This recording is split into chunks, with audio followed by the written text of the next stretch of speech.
And now we return to our story of the day's events in Canberra and how government backbenchers are becoming increasingly strident in their criticism of the government's handling of the Pauline Hanson phenomenon. Eleanor Hall.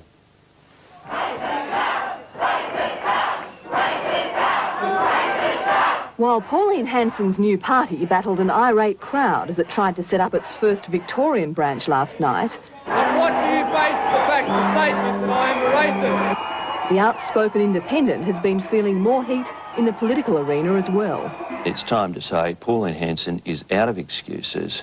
Her ideas are bankrupt. She has no plan for Australia, and the divisive and vicious future that she is promulgating will be repudiated. This is the concept of a little Australia, inward-looking, narrow-minded, protectionist and disconnected from our own neighbourhood. A new approach to Pauline Hanson has clearly emerged within senior government ranks in the last week.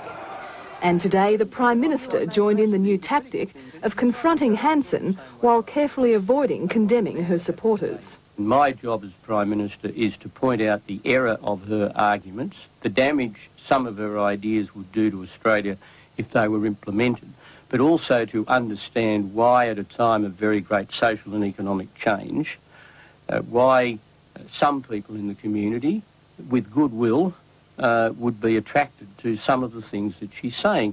But if senior members of the government have decided the politically difficult Hanson issue needs a new approach, not consulting the backbench first has only landed them with another political problem when they face the party room next week. Well, fundamentally, I will be asking, as will others, and I'm sure we'll get an explanation, as to why there appears to have been a fundamental change by some of our ministers in dealing with the Hanson issue or the Hanson factor, whatever way you want to put it. I think we have to be very careful that we don't turn her into the underdog and give her martyrdom.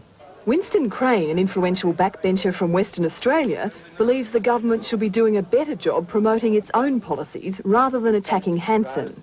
I have no doubt that if we'd have been stronger in promoting some of these issues, Pauline Hanson may not have the profile she has now.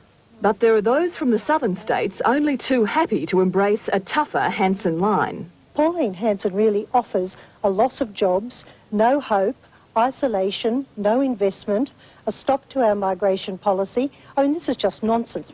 Certainly at the moment it's causing a bit of a flurry, and I think that's why the government thinks it's appropriate that we speak out, those of us who can speak out about what really is being offered by Pauline Hanson.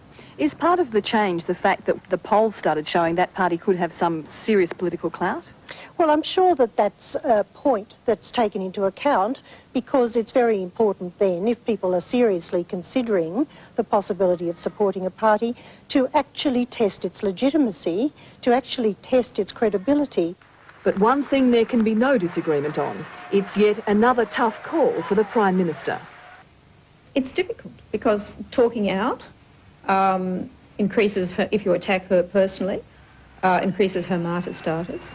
But on the other hand, the party itself, the One Nation Party, has so much momentum that if it's too late for silence.